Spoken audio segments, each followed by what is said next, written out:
Island very beautiful? And they say, oh yes.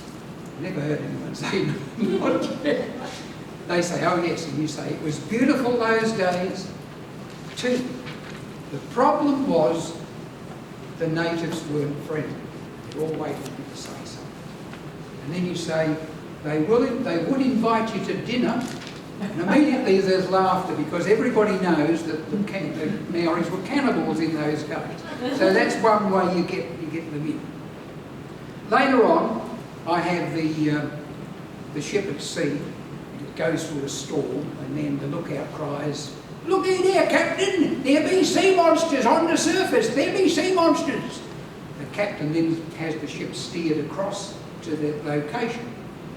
And then I ask other questions of the audience. I say, have anyone seen the replica of the Bounty? And up go the hand, because it's in Sydney, everyone's seen it. Or the Endeavour, up go the hand.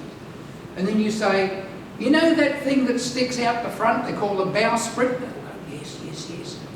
You say, well, underneath that you have cables which keeps it solid and taut. Yes, yes, yes. Well, in the old days, before they had echo sounders, sonar, the only way they could find out how deep the water was to sound it by dropping a rope down, a line. And then you describe. So you had a man get out on the bowsprit, on the chains below it, and he would have a rope around his shoulder with a lead weight on the end. And every 6 feet, every fathom, there would be a mark. It might be a piece of red bunting, a bit of blue bunting, a double knot, something like that to indicate to the person using the rope how much rope was in the water. And then I'd go on like this. He would swing the rope like this, throw it out in front of the ship. Down it would go until it was taut, he would pull it tight, and then read off how deep the water is. And he would say something like this, "By the mark, 8 fathoms." And then I have an imitation voice further back, and we'll move back a bit. "By the mark, 8 fathoms, sir." Boom.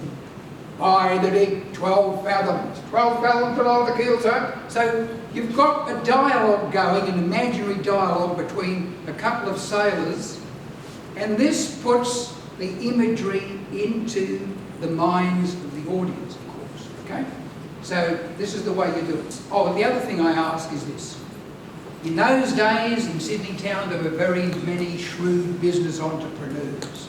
Mr. and Mrs. Regan, Samuel Terry, Simeon Law, the MacArthurs, the Pipers, and among them all there were 2 brothers. And there's a street in Sydney named after them today. Do you know the name of the street? And then it'll all be guesses. Oh, it's so-and-so street, so-and-so street. So once again you get the audience in. And then I say, no, it's off Pitt Street near Bulletin Place. You're trying to think. You say, Underwood Place. And they say, oh yes, we know that. Underwood Place. That was named after the brothers James and Joseph Underwood. And they were the opposition to Mr. Campbell, who owned the Perseverance. So all the time you're asking questions of the audience which will get them thinking. Hopefully they will know the answer, because everyone in an audience wants to be, they love to be involved. So just going out with straight narrative in a long story doesn't work. Now we know in Toastmasters we do those 5 to 7 minute speeches. That's fine, all rehearsed and so forth. But if you want to keep an audience occupied for half an hour, 40 minutes, an hour, or 2 hours, you've got to have audience participation.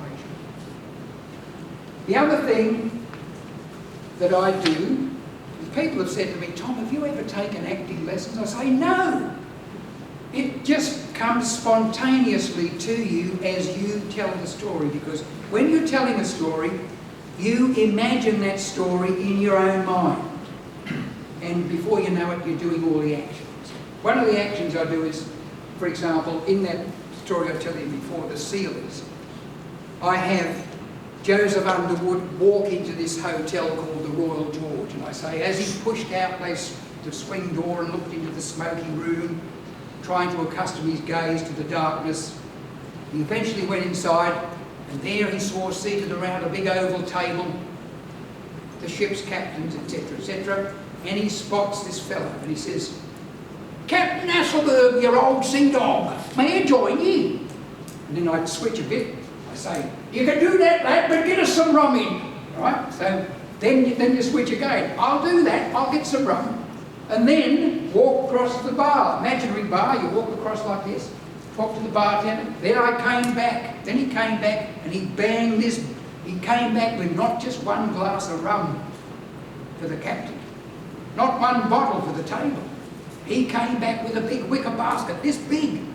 And inside that wicker basket was half a gallon of rum. He bangs it down on the table and he says, the drinks are on me. You see what I mean? You create the atmosphere. You've got to create the atmosphere. You do it by using the voices of your characters, by moving around naturally, nothing staged, no funny gestures or anything like that, they just happen. The other thing I use is sound effects. For example, you say, boom, down went the ship, shuddering for every rusty rivet, up she came, the wind howling, shh, the howling around and all this sort of stuff. This just happens spontaneously as you tell the story. And when you've told the same story over and over and over, as I have, one thing I've got to emphasise here is professional speakers do not present a story once or a speech once. They do it hundreds of times. They use the same material over and over and over.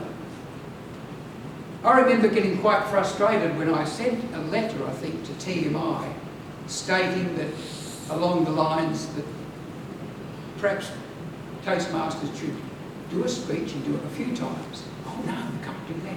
Do a speech once. Professional speakers, speakers who earn their living going around, they might have 4, 5, 6 hours of material. That's all they have. They present that material over and over and over. And the only thing they change is the introduction and the questions and things they ask of the audience. So bear in mind, if you've got a good speech, you've got good material, use it and use it and use it until it becomes so smooth that if, as has happened to me on numerous occasions, something goes wrong, you can pick up immediately from that point. I'll give an example of what happened to me a few times. I was in Ryde Eastwood Leagues Club in one of the big rooms up the top, and it turned out there was no microphone. I said, oh, I can't speak. There's 80 people in the room, huge room. I need a microphone. Oh, we'll see what we can do. They went away. Sorry, we haven't got a handheld microphone with a battery. Oh, okay, that's good. All right, well, I'm not going to stand behind the lectern, I'm going to use that one. So eventually they found a microphone which plugged in, and I started my presentation. Spoke for about 3 minutes and a panic-stricken bloke came to the door. He said, stop, stop, stop. I stopped him. I said, what's wrong? He said, you're broadcasting to every room in the place. They're hearing you in the toilets, in the gymnasium and down the swimming pool. I said, well, that's your fault, you know. So that stopped. And then, another time in the same room, I'm speaking away and I was like, beep, beep, beep, beep, beep, fire alarm.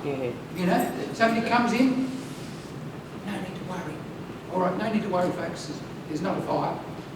Off I go again. About 3 minutes in, went beep, beep, beep, beep.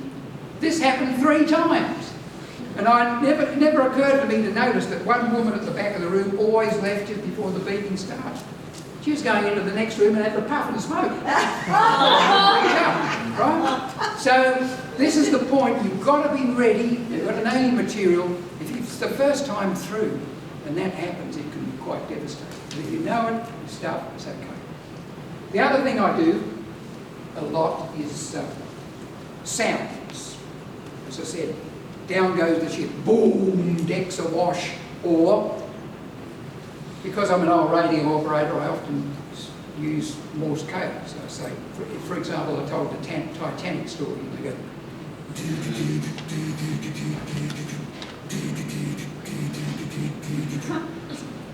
CQD, CQD, CQD, DE, this is MGY, the call sign of the Titanic. And, right, so it's not out of place when you do it in those situations, because this is what happens. And it added more drama to the actual event of the story. And I even make noises of, say, and when I gave the Titanic story on Blacktown, a couple of the blokes who were sitting near me were old ex-radio operators. So I'd say, you remember Max? You refer to someone in the audience you know if you can. You remember, Max, how it used to go? And he nods his head, as they're tuning up and all this sort of stuff. You'd make the noises and you wouldn't feel self-conscious about that. The other thing I did in the Titanic, I can't do it so well without a microphone, but it's one of the highlights of that presentation. You say they swarmed aboard, and then you go into the microphone, and it sounds just like a ship's foghorn, right?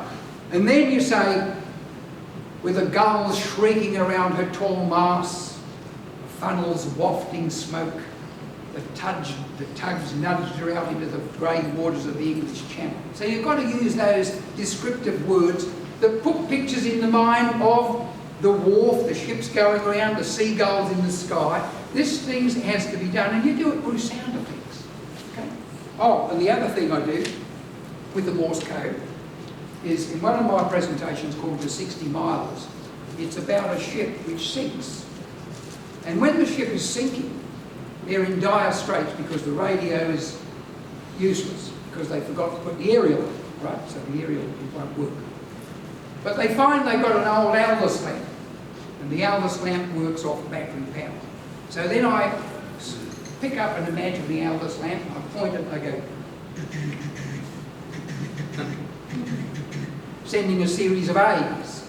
And then I stop, and then I go the other way, and I say, 12 miles away to the south, Harold Gosling, the Maritime Services signalman at Southend Signal, saw that signal.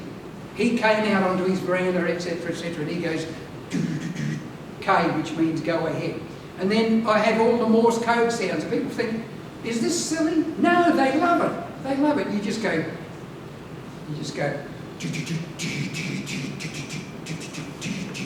SOS, SOS, SOS, and then the Birch Grove Park starts spelling out the words, and then the signalman sends a little flash for every word. He remembers it in his head. And then at 2:45 a.m. on the 3rd of August 1956, the Birch Grove Park rolled and sank, throwing her 14-man crew into the icy cold sea. So you put the stories in and they feel it, and people come out after, oh, jeez, I could feel the cold as those blokes went over.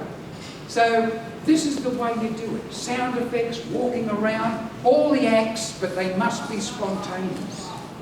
Okay?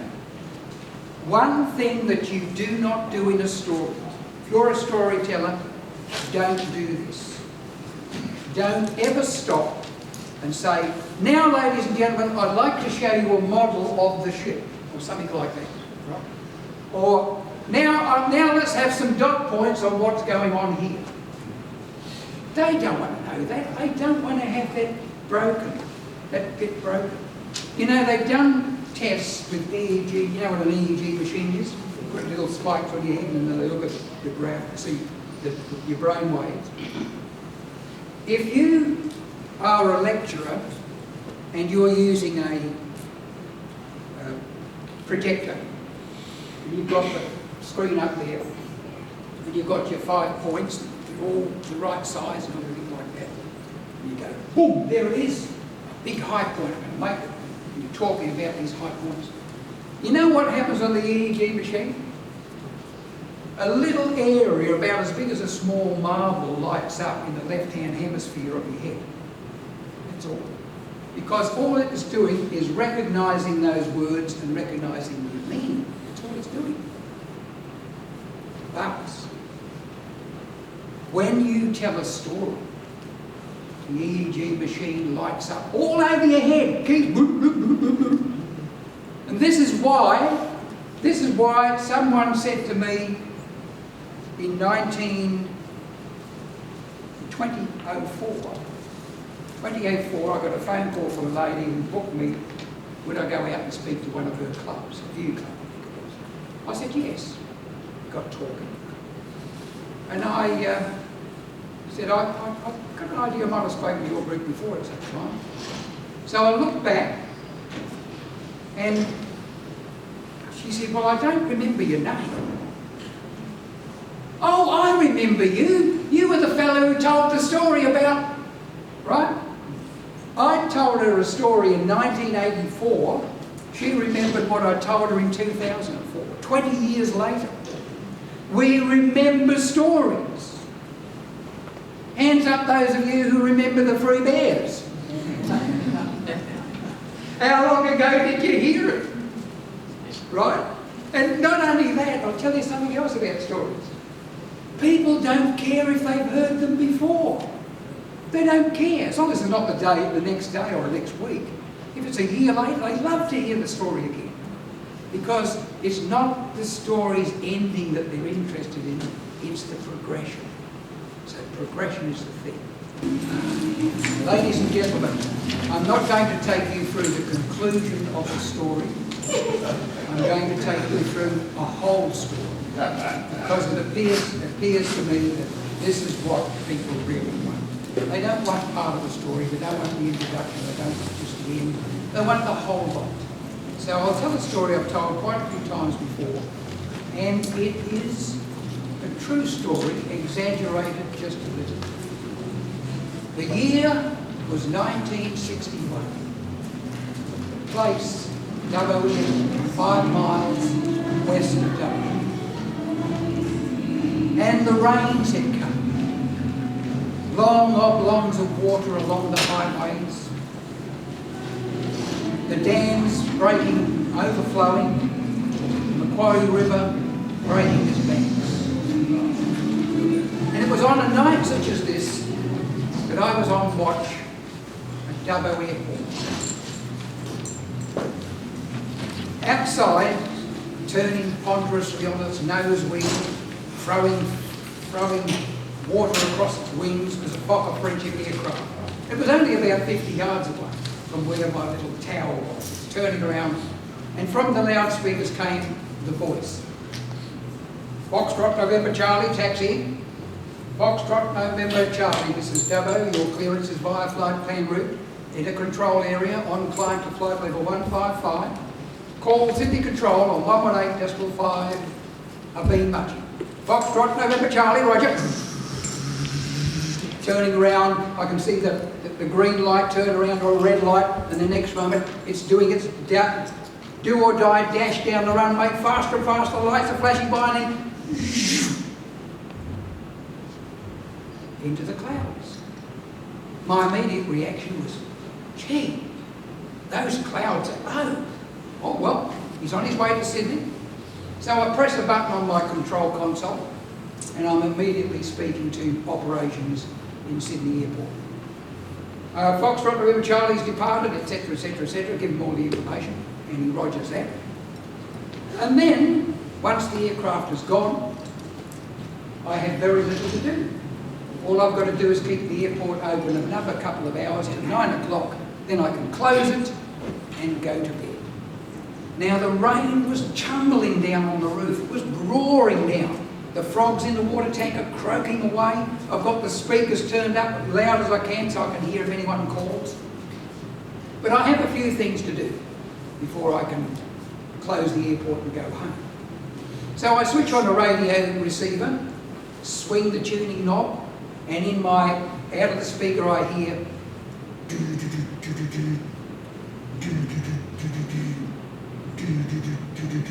that's DU, DU, DU. That's the Dubbo.